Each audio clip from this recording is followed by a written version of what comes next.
मुझे लगता है कि ये समाजवादी पार्टी की जो असली फितरत है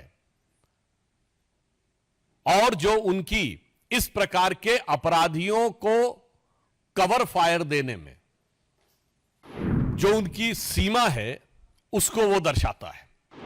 और जब से ये दो लड़कों की ताकत बढ़ी है तब से अपराधियों की हिम्मत और हिमाकत भी उसी अनुपात में बढ़ती हुई नजर आ रही है। कोई डीएनए टेस्ट की मांग कर रहा है, कोई कुछ। तो मैं बताना चाहता हूं कि समाजवादी पार्टी का तो डीएनए ही क्या है कि काजू भुना है प्लेट में और विस्की गिलास में, उतरा है राम राज्यों विधायक निवास में। और आगे उनकी लाइन है, पक्के समाजवादी है तस्कर हो या डकैत। मैं कैविएट लगा के बोल रहा हूं, उनकी लाइन है, मेरी नहीं। पक्के समाजवादी हैं तस्कर हो या डकैत, कितना असर है खादी के उजले लिबास में। पश्चिम बंगाल की मुख्यमंत्री जी की इतनी ममता उस प्रिंसिपल के प्रति क्यों है? इंडी गठबंधन के आचरण की उच्छृंखलता और उद्दंडता तो हम सब देख ही रहे थे। अब उनसे जुड़े हुए लोगों की अपराध में संलिप्तता भी पूरा देश देख रहा है। और यहां सिर्फ अपराध की संलिप्तता नहीं है, बल्कि अपराध करने की उनकी हिम्मत और हिमाकत और उसके बाद उसे संरक्षण देने की इंडी गठबंधन के दलों की सियासत, यह भी बड़े दुखी और भारी मन से यह देश देख रहा है। उत्तर प्रदेश में अयोध्या में हम सब ने देखा कि समाजवादी पार्टी के एक नेता मोहित खान के ऊपर किस प्रकार नाबालिग के साथ बलात्कार का आरोप लगा। और उसके ऊपर हमने यह देखा कि संवेदनशीलता तो छोड़िए, किस निर्लज्जता के साथ उसके ऊपर राजनीति की गई। उसके बाद आपने देखा कि कन्नौज में एक बार फिर समाजवादी पार्टी से जुड़े हुए नेता के ऊपर पुनः एक बार नाबालिग लड़की के साथ ही बलात्कार और बलात्कार के प्रयास का इतना गंभीर आरोप लगा है। विषय अपराध एक तरफ है, परंतु अपराध के प्रति संवेदनहीनता उससे ज्यादा बड़ा गंभीर विषय है। कन्नौज के इस प्रकरण के ऊपर पहले समाजवादी पार्टी का यह कहना कि उससे हमारा ऐसा संबंध है, वैसा संबंध है नहीं है। जहां तक अखिलेश यादव जी की उनकी संवेदना की चिट्ठी तक अवेलेबल है। और उससे अधिक गंभीर बात है कि समाजवादी पार्टी की एक नेत्री ने यह तो स्वीकार किया ही कि कन्नौज का आरोपी उनकी पार्टी का पूर्व नेता है, उसके साथ एक बहुत ही संवेदनहीन और अशोभनीय बयान भी दिया कि 15 वर्ष की वह लड़की कौन सी नौकरी प्राप्त करने के लिए रात में गई थी। मुझे लगता है कि यह समाजवादी पार्टी की जो असली फितरत है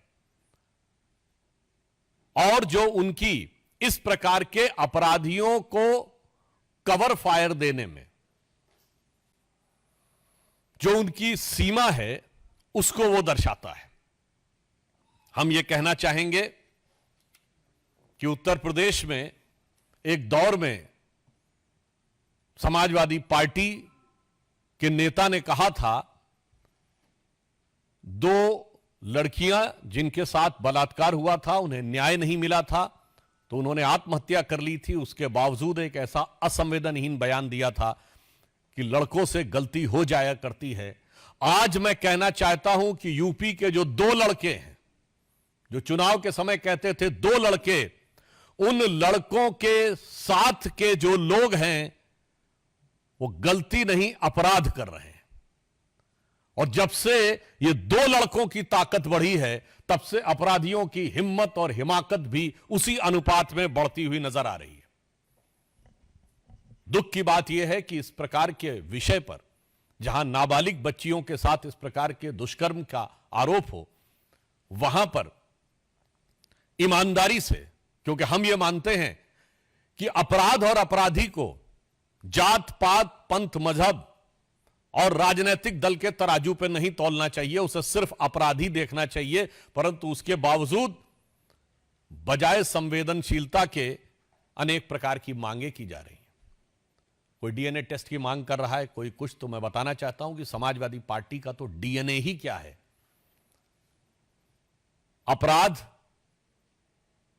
और अपराधियों का सहज साथ। यह पूरे उत्तर प्रदेश को पता है कि अपराधियों के हौसले सबसे ज्यादा बुलंद समाजवादी पार्टी के शासनकाल में होते थे। और समाजवादी पार्टी का असली डीएनए मैं समाजवादी पार्टी के ही बहुत पुराने समाजवादी नेता हुए और शायर हुए अदम गोंडवी, जिनकी की एक बड़ी प्रसिद्ध पंक्ति है, और ये मैं कैविएट लगा के बोल रहा हूं, ये उनके शब्द हैं, मेरे नहीं हैं। उन्होंने समाजवादी पार्टी में आए हुए आपराधिक तत्वों के हौसले बुलंद होने पर दुखी होकर लिखा था कि यह समाजवादी आंदोलन कहां पहुंच गया। उन्होंने यह लिखा था कि काजू भुना है प्लेट में और विस्की गिलास में, उतरा है रामराज यों विधायक निवास में। और आगे उनकी लाइन है, पक्के समाजवादी हैं तस्कर हो या डकैत। मैं कैविएट लगा बोल रहा हूं, उनकी लाइन है, मेरी नहीं। पक्के समाजवादी हैं तस्कर हो या डकैत, कितना असर है खादी के उजले लिबास में। तो मुझे लगता है कि यह समाजवादी पार्टी के ही एक समाजवादी नेता के दिल का दर्द आज की समाजवादी पार्टी के असली डीएनए यानी राजनीतिक डीएनए को बताने के लिए पर्याप्त।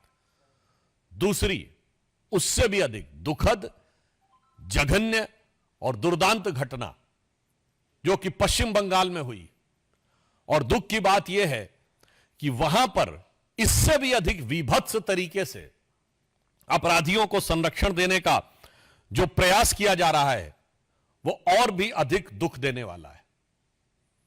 जिस प्रकार से वहां प्रिंसिपल को हटाया गया और 24 घंटे के अंदर दूसरे कॉलेज में नियुक्त कर दिया गया, इससे पश्चिम बंगाल की सरकार की उन अपराधियों के प्रति किस प्रकार की संरक्षण की भावना है वो बेनकाब हो जाती है और पश्चिम बंगाल सरकार के द्वारा हो रहे किसी भी जांच के ऊपर बहुत गहरे शक की दीवार खड़ी कर देती है। आज मैं पूछना चाहता हूं कि पश्चिम बंगाल की मुख्यमंत्री जी की इतनी ममता उस प्रिंसिपल के प्रति क्यों है। और मैं यह भी पूछना चाहता हूं कि जब मांग की जा रही है कि सीबीआई को वह जांच दे दी जाए, तो आप यह कह रही हैं कि इतने दिनों तक यदि यह ना हो सका तब सीबीआई की बात करेंगे। तो मेरा सीधा सवाल और आरोप है तृणमूल कांग्रेस की सरकार से कि इतने दिन की मोहलत किस लिए दी जा रही है। यह इतने दिन की मोहलत किस प्रकार के मैनिपुलेशन के लिए दी जा रही है क्या? क्योंकि संदेश खाली में भी हम लोग यह विषय देख चुके हैं। यदि आपका दिल ईमानदारी से इस विषय पर जांच कराना चाहता है तो देश की सर्वोच्च जांच एजेंसी को त्वरित जांच क्यों नहीं स्थानांतरित की जा रही है? Why immediately the investigation is not being transferred to the highest investigative agency of the country? News nation अब व्हाट्सएप पर खबरों के ताजा अपडेट के लिए न्यूज नेशन के इस क्यूआर कोड को स्कैन करें।